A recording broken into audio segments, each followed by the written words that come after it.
2024 ఇప్పటి వరకు ఈ 5 ఏళ్ల పాటు జగన్మోహన్ రెడ్డి గారు YSR Congress party SC ST BC minority వర్గాల కోసం, మహిళల కోసం, పేద వర్గాల కోసం అహర్నిశలు పాటుపడే వాళ్ళ సంక్షేమం కోసం, వాళ్ళ అభివృద్ధి కోసం ఆ వర్గాలన్నీ, ముఖ్యంగా మహిళలు ఈరోజు ఉదయం పోలింగ్ మొదలైనప్పటి నుంచి ఇప్పటికి కూడా ఎంత ఉత్సాహంగా పాల్గొన్నారో చూస్తే ఆశీస్సులు ఎవరికున్నాయనేది ప్రత్యేకంగా చెప్పాల్సిన అవసరం లేదు. ప్రజల కోసం పాటుపడితే, ప్రజల్లో మమేకమైతే దీవెనలు ఎలా ఉంటాయి అని జగన్మోహన్ రెడ్డి గారు ఆశించారో అవి ఈరోజు పోలింగ్ సరళిని కానీ, సుదీర్ఘంగా క్యూలు గట్టి గంటల తరబడి నిరీక్షించి వేయడంలో కానీ ఆ అభిమానం, ఆ ఆశీస్సులు ప్రతిబింబించాయి. ఇంతకుముందే ఎన్నికల కమిషన్ ఇక్కడ చీఫ్ ఎలక్టరల్ ఆఫీసర్ ప్రకటించిన ప్రకారం 75%. ఇంకా రాష్ట్ర వ్యాప్తంగా చాలా పోలింగ్ బూతుల దగ్గర ఇంకా లాంగ్ క్యూలు ఉన్నాయని వార్తలు వస్తున్నాయి. 2019లో ఇలాగే ఐ థింక్ 79%, 80% పోలింగ్ అయినట్టుంది. ఉప్పెనలాగా ఎలా అయితే ఆ రోజు ప్రభుత్వ వ్యతిరేకత కనిపించిందో, బహుశా చాలా అరుదుగా కనిపించే ప్రభుత్వ సానుకూలత ఈరోజు ఇంత ఉప్పెనలాగా క్యూ కట్టిన ఓటర్ల దీంట్లో కానీ, ఓటింగ్ సరళిలో కానీ, ఇంత భారీ పోలింగ్లో కానీ కనిపిస్తోందని స్పష్టంగా అర్థమవుతోంది. ఇది చాలా అరుదుగా ఉండే అంశం. మొత్తం మీద ఏదైనా సరే బ్యాలెట్ బాక్సుల్లో ఈవీఎంలో నిక్షిప్తమై ఉంది. దాని గురించి ఎక్కువ లోతుకు పోవాల్సిన అవసరం లేదు. ఎవరి అంచనాలు వాళ్ళు వేసుకోవచ్చు. కానీ ఒకటైతే అంతిమంగా ప్రజలది విజయం అవుతుంది. ఈసారి స్పష్టంగా ఒక నిర్ణయానికి ముందే వచ్చినట్టుగా ఎలాంటి విశ్లేషకులు ఎన్నైనా చెప్పొచ్చు, లేదా పోలింగ్ దీనికి సంబంధించి అంచనాలు కట్టే వాళ్ళు ఏమైనా చెప్పొచ్చు, కానీ అంతిమంగా ప్రజలది విజయం అవుతుంది. ప్రజాస్వామ్యం భారతదేశంలో ఎంత పటిష్టంగా ఉంది, మన రాష్ట్రంలో కూడా రాజకీయ చైతన్యం కానీ, లేదా ఎన్నికల్లో ఓటు ద్వారా తమ నిర్ణయం ఖచ్చితంగా స్వేచ్ఛగా చెప్పే ప్రయత్నం అన్ని వర్గాల వాళ్ళు చేయడం, అన్ని వయసుల వాళ్ళు చేయడం, యువతతో దగ్గర మొదలుపెట్టే కొత్తగా ఫస్ట్ టైం ఓటర్స్ దగ్గర నుంచి పండు ముదుసల వరకు నడవలేని వారైనా సరే వాళ్ళకి ఎవరు కావాలో ఏం కావాలో వచ్చారు, అక్కడ స్వేచ్ఛగా వేసి వెళ్ళారు. అది బాగా అందరం ఆనందించదగ్గ విషయం, స్వాగతించదగ్గ విషయం. పోతే ప్రజల కోసం నిలబడిన వాళ్ళ కోసం ఎలా ప్రజలు కూడా నిలబడతారనేది ఒక పక్క కనపడుతుంటే, మరో పక్క దారుణమైన విషయం ఏమంటే ఇప్పటికే ప్రచారం దగ్గర నుంచే నిస్పృహలో కొట్టుకుపోతున్న తెలుగుదేశం పార్టీ పోలింగ్ రోజు వచ్చేసరికి దాని డెస్పరేషన్, ఆ నిస్పృహ, ఆ నైరాశ్యం ఎంత పరాకాష్ఠకు పోయినాయో, ఏ రకంగా తట్టుకోలేక రెచ్చిపోయాయో టీడీపీ కార్యకర్తలను పడే గూండాలు కానీ, లేదా వాళ్ళకు అనుకూలంగా ఈరోజు పొత్తు వల్లనో దాని వల్ల పోలీస్ అధికారులు కానీ, లేదా ఎన్నికల కమిషన్ అబ్జర్వర్ల పేరిట ఇక్కడికి వచ్చిన వాళ్ళు కానీ, మనం ఈరోజు జరిగినంత ఏకపక్షంగా వాళ్ళ వైపు నుంచి జరిగిన దాడులు, హింసాకాండ రుజువు చేస్తుంది. ఆ డెస్పరేషన్ కనిపిస్తుంది అందులో. దాంతో నుంచి వచ్చి ఎట్లాగైనా సరే ఏదో ఒక రంగం పోలింగ్ని అడ్డుకోవాలనే దుస్సాహసం కూడా వాళ్ళ వైపు నుంచి కనపడుతోంది. దురదృష్టకరం ఏంటంటే ఇక్కడికి వచ్చిన అబ్జర్వర్ల పేరిట ముఖ్యంగా మాచర్ల పల్నాడు జిల్లా మీద అయితే ఆల్మోస్ట్ ఒక ఇనుప తెర చుట్టూ చేసినట్టే, బందికానాలో చేసినట్టే చేశారు. నిన్న మొన్నటి నుంచి మొదలైంది, ఈరోజు పరాకాష్ఠకు చేరింది. ఎన్ని చోట్ల దాడులకు తెగబడ్డారో పద్దనుంచి చూస్తూనే ఉన్నారు. రాష్ట్రమంతా టీడీపీ గుండాలు స్వేచ్ఛగా విచ్చలవిడిగా విశృంఖలంగా రోడ్ల మీద కర్రలు పట్టుకొనో కత్తులు పట్టుకొనో మారణాయుధాలతో తిరగడం, అటాక్ చేయడం. పొద్దునే చిత్తూరులోనే కత్తిపోటుతో మొదలైంది వాళ్ళ పోలింగ్ ఏజెంట్, వైఎస్ఆర్సీపీ ఏజెంట్ మీద అటాక్ చేయడం. ఇంకా నర్సరావుపేటలో చూశారు, అక్కడ శాసనసభ్యుడు డాక్టర్ ఆయన నర్సింగ్ హోమ్ దగ్గర ఎట్లా విశృంఖలంగా రెచ్చిపోయి అన్ని ధ్వంసం చేసి ఇచ్చేశారు. మాచర్ల, దాచేపల్లి, పెనమలూరు, తాడిపత్రి, ఉదయం గంగాధర్ నెల్లూరు, ఆ బౌన్సర్ల కల్చర్ ఏదో అర్థం కాదు కదా అక్కడ తెచ్చుకుంటున్నారు. అద్దంకి, పీలేరు, పొన్నూరు, ఆత్మకూరు, జగ్గయ్యపేట, సత్తెనపల్లి, ఇవన్నీ ఎటువంటి మా వైపు నుంచి ఎంత సంయమనంతో ఉన్నా. ఎందుకంటే మాకు ప్రశాంతంగా ఎన్నికలు జరగడం అనేది మాకు కావాలి. మహిళలు ఎవరైతే హింసను చూస్తే వెనక్కు తగ్గుతారో వాళ్ళు స్వేచ్ఛగా ఓటు వేయాలంటే ప్రశాంత వాతావరణం కావాలి మాకు. అందువల్ల మా వైపు నుంచి ఎంతో సంయమనంతో వ్యవహరించిన రెచ్చగొట్టే రకంగా అటువైపు నుంచి కంటిన్యూస్గా ఏదో ఒక రకంగా ఒక హింసాకాండ సృష్టించాలా, జనం భయపడాలా, ఓటింగ్కు దూరంగా పోవాలనే కుటిల దుష్ట పన్నాగంతో ఉదయం నుంచి ఎట్లా చేశారనేది అందరూ గమనిస్తూనే ఉన్నారు. టీవీలో చూస్తున్నారు, ప్రజలు గమనిస్తున్నారు. మీరే ఎందుకు చేసి ఉండకూడదని మమ్మల్ని అనవచ్చు. మాకు అది ఉపయోగం కాదు, నష్టం. ఎందుకంటే మాకు ఓటు వేసే వాళ్ళంతా నిస్సహాయాలు, నిరుపేదలు, మహిళలు ముఖ్యంగా.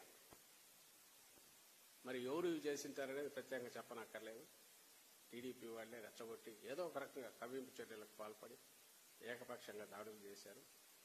అక్కడికి సంయమనంతో ఉన్నందువల్ల అధికారంలో ఉండి ప్రతిపక్షంలో కంటే అన్యాయమైన పరిస్థితిలో మేము ఈరోజు పోలీసు అధికారులు కూడా వాళ్లతో కుమ్మక్కు కావడంతో బహుశా ఎన్నికల కమిషన్ నుంచి పేరుండో లేక ఆ పేరు చెప్పి ఒక అతను సస్పెండ్లో ఉన్న డీజీ క్యాడర్ అనుకుంటా ఏబీ వెంకటేశ్వరరావు ఏకంగా టీడీపీ ఆఫీసులోనే కూర్చొని అందరికీ ఫోన్లు కొడుతున్నారని కూడా వార్తలు వచ్చాయి. ఎస్పీలను బెదిరించడం, దబాయించడం, వచ్చేస్తున్నాం మేము అనడం. అసలు చేస్తున్నాం అనేది ఇప్పుడు కాదు, నెల నుంచి మొదలు పెట్టారు. వచ్చేస్తున్నాం. మరి ఇప్పుడేమి ఎక్కడా కనపడట్లేదు వాళ్ళు. ఎందుకంటే వాళ్ళకి చిత్రం కనపడుతుంది ఏం జరుగుతుంది.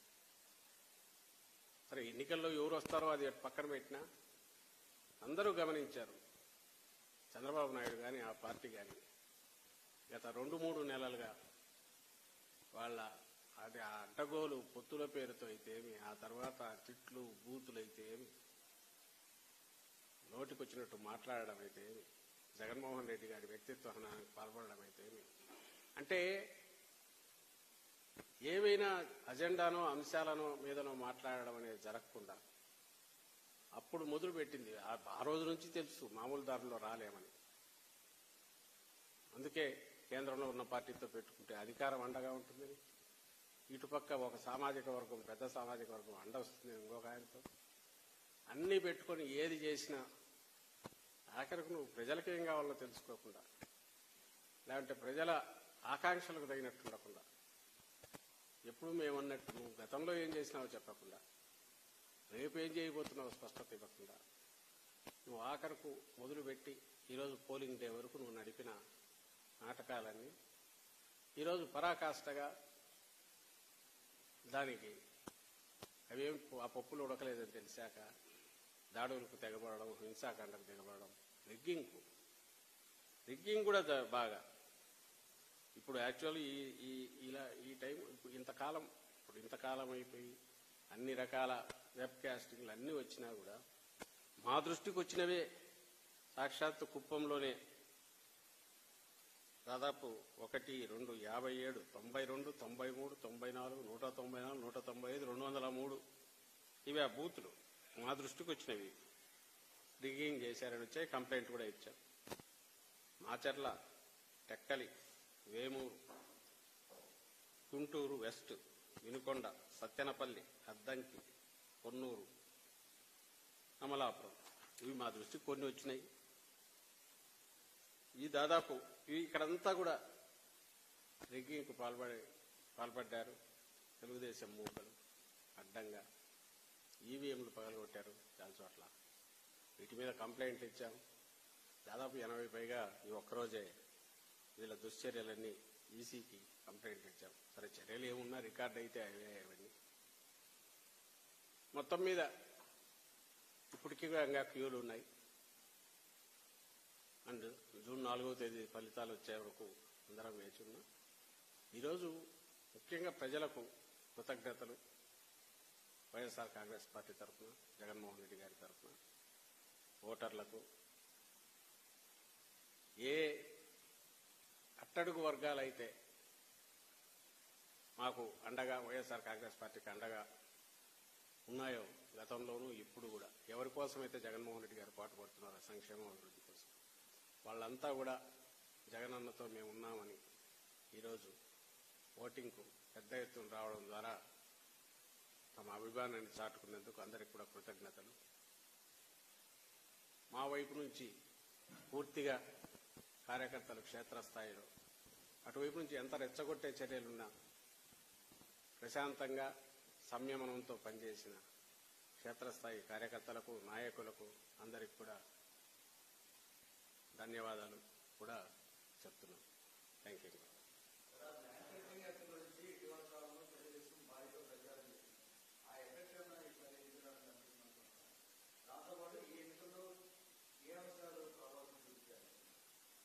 ఈ అంశాలు స్పష్టంగా అజెండా జగన్మోహన్ రెడ్డి గారు ఏ రోజైతే సంక్షేమం ద్వారా అభివృద్ధి, ప్రతి పేద కుటుంబం అభివృద్ధి రాష్ట్రాభివృద్ధి కూడా దారితీస్తుంది అని ఒక యజ్ఞం మొదలుపెట్టారు.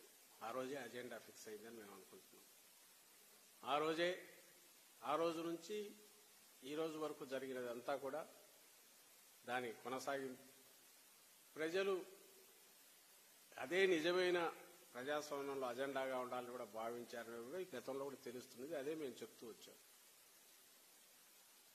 ఇక ల్యాండ్ టైటిలింగ్ యాక్ట్ అది కాదు, ఇంకా చాలా అన్నారు. గొడ్డలు అన్నారు, ఇంకోటి అన్నారు, ఏమో అన్నారు. బహుశా అవన్నీ రేపటి నుంచి ఎక్కడికి పోతాయి అంటే, ఈ అజెండాలో పోటీ పడే శక్తి లేక జగన్మోహన్ రెడ్డి గారు గీసిన గీటు ఏదైతే ఉందో బెంచ్ మార్క్, అక్కడ పోటీ పడే శక్తి కానీ ప్రయత్నం చేసే ఆలోచన కూడా లేక, అది అవసరమనిగా భావించని చంద్రబాబు నాయుడు గారు తనంతట తాను కొత్త అజెండా ఏదో గాల్లోంచి క్రియేట్ చేసి అదే దీని కింద కృత్రిమ అజెండాను ఈ ఎన్నికల అజెండాగా చేయాలని చూసినా ఆయన పాచికలు పారలేదు, జనం దాన్ని పట్టించుకోలేదని మేము అనుకుంటున్నాం.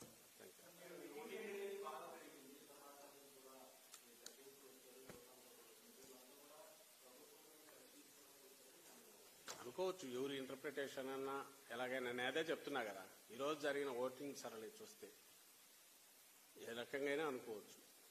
అయితే నేను ఇంతకుముందు అన్నట్టు అక్కడ బాగా అత్యుత్సాహంగా పాల్గొన్న వాళ్ళల్లో యువత కూడా ఉన్నారు, మహిళలు ఉన్నారు. ముఖ్యంగా పేద వర్గాలన్నీ పూర్తిగా ఉత్సాహంగా గంటల తరబడి నిరీక్షించి కూడా వచ్చారు. ప్రజలు ఉన్నారు. ఈ అజెండా ప్రజల కోసం పనికొచ్చే అజెండా అయినప్పుడు దాన్ని అభిమానించే వాళ్ళు అన్ని వర్గాల్లో ఉంటారు. యువత మాత్రం జగన్మోహన్ రెడ్డి గారిని అభిమానించాలని ఎందుకు అనుకుంటున్నారు? అసలు యువత లేకుండా జగన్మోహన్ రెడ్డి గారిని చూసేదే యువతను ఐకాన్ లాగా చూస్తారు. వాళ్ళకు అనుకున్నారు, యువతలో లేరు, ఇంకోరిలో లేరని. అలాగే వచ్చిన వాళ్ళందరూ మాకే వేసారని ఆయన చంద్రబాబు నాయుడు గారు అనుకున్నా అభ్యంతరంలా. ఎందుకంటే మేము అనుకున్నా, వాళ్ళు అనుకున్నా ఇప్పుడు ఇమ్మీడియట్ చేయగలిగేది ఏం లేదు. జూన్ 4 వరకు వెయిట్ చేయక తప్పదు. కానీ సరళిని చూస్తే మాకు అనిపించింది చెప్పాం. ఈరోజు మా ఉదయం నుంచి సాయంత్రం అదంతా అబద్ధమని ఆయన అంటే అనుకోవచ్చు. చంద్రబాబు నాయుడు వాళ్ళందరూ ఆయనకే వేశారని అనుకుంటే అనుకోవచ్చు. అంతా జూన్ 4కు తెలిసిపోతుంది కదా, తొందర ఎందుకు? నాకు అనిపించింది, నేను చెప్పాను.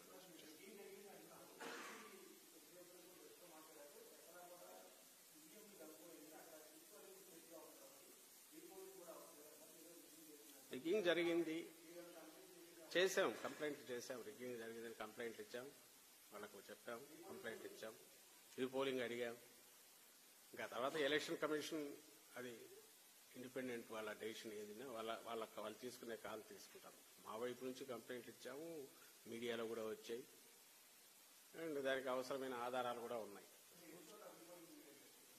మొత్తం నేనైతే ఇంకా ఎగ్జాక్ట్గా పూర్తి డీటెయిల్స్ లేకపోలేదు. తర్వాత స్టేట్మెంట్ రూపంలో అన్ని పంపిస్తాం. దాదాపు 80 పైగా ఇచ్చినట్టున్నాం నాకు తెలిసి కంప్లైంట్లు.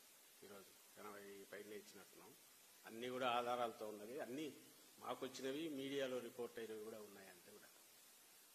సో అందులో ఇవి కూడా ఉన్నాయి, రిగ్గింగ్ జరిగిన వీటి కూడా పెట్టారు. Thank you.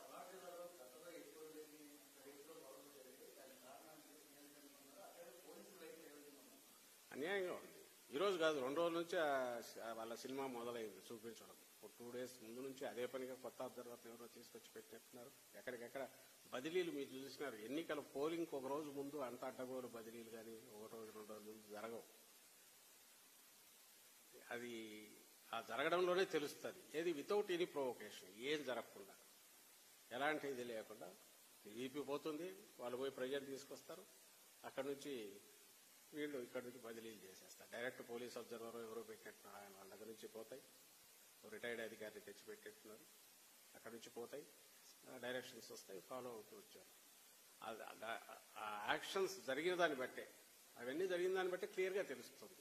అంత ప్రోయాక్టివ్గా, అంత ఓవర్ బోర్డు పోయి అక్కడ నుంచి ఇది చేయడం అనేది అది కొంచెం దురదృష్టకరం. What ever happened. But ultimately మా వైపు నుంచి అయితే మాకు ఇదేది అల్టిమేట్ మీరు గమనించి ఉంటారు. నేను ఇంతకుముందు కూడా చెప్పాను, 19 ఎన్నికలప్పుడు చంద్రబాబు నాయుడు గారు ముఖ్యమంత్రిగా ఉన్నారు. ఆ రోజు ఆయన చేసిన రచ్చ కానీ, ఎన్నికల కమిషన్ మీదకి యుద్ధానికి పోవడం కానీ, దబాయించి మాట్లాడడం కానీ, నేరుగా ఈసీఈఓ దగ్గరికి పోయి మా వైపు నుంచి, మా పార్టీ నుంచి కానీ, లేదా మా ముఖ్యమంత్రి గారు అయితే ఆ రోజు నుంచి జనంలోనే ఉన్నారు. ఎందుకంటే మాకు కావాల్సిన జనం తీర్పు ఇచ్చేది. ఎన్నికల కమిషన్కు వీలైనంత సపోర్ట్ ఇవ్వాలి. వాళ్ళ నిర్ణయం ఏదైనా సరే శిరసా వహించక తప్పదు, అది అవసరం కూడా ఎన్నికల అని. ఎంత మనం సర్దుకుపోయినా దాని మీద వాటి నుంచి అయితే మరింత లోకుగా తీసుకుని వచ్చారు. ఎందుకు దాని మీద అది ఒక ఇష్యూ చేయట్లేదంటే, అల్టిమేట్ మనం రెస్పెక్ట్ ఇవ్వాల్సిన ఒక రాజ్యాంగ వ్యవస్థను, దానికి ఇవ్వాల్సిన పూర్తి రెస్పెక్ట్ ఇవ్వాలనేది ఒకటి. రెండవది, ఏది చేసినా మాకు అల్టిమేట్ ఎన్నికలు సాఫీగా జరగాల. ఏ వర్గాల మీదైతే ఆశ పెట్టుకున్నాము, ప్రజల మీద విశ్వాసం పెట్టుకున్నాము, వాళ్ళు స్వేచ్ఛగా ఓటు వేసేటట్టున్నారు. స్వేచ్ఛగా ఓటు వేయగలిగితేనే మాకు విజయం దక్కుతుంది. అందుకోసం సర్దుకుపోతూ వచ్చాం, ఎక్కడ ఎలాంటి ఇది చేయకుండా. ఈరోజు కూడా అలాగే చేశాం. ఎక్కడ మా అంతటా మేము రియాక్ట్ కావడం కానీ, రెచ్చిపోవడం కానీ చేయలేదు. కారణం ఇదే, ప్రజలు స్వేచ్ఛగా ఓటు వేయాలి. స్వేచ్ఛగా ఓటు వేసినప్పుడే మాకు మేము ఎక్స్పెక్ట్ చేసిన ఫలితం వస్తుంది. ఎవరు దాని మీద అట్లా ఇష్టపడరు అంటే, ఎవరైతే స్వేచ్ఛగా ఎన్నికలు జరిగితే నష్టపోతారో వాళ్ళు. అది ఎవరంటే తెలుగుదేశం పార్టీ. అది ఈరోజు కనిపించింది.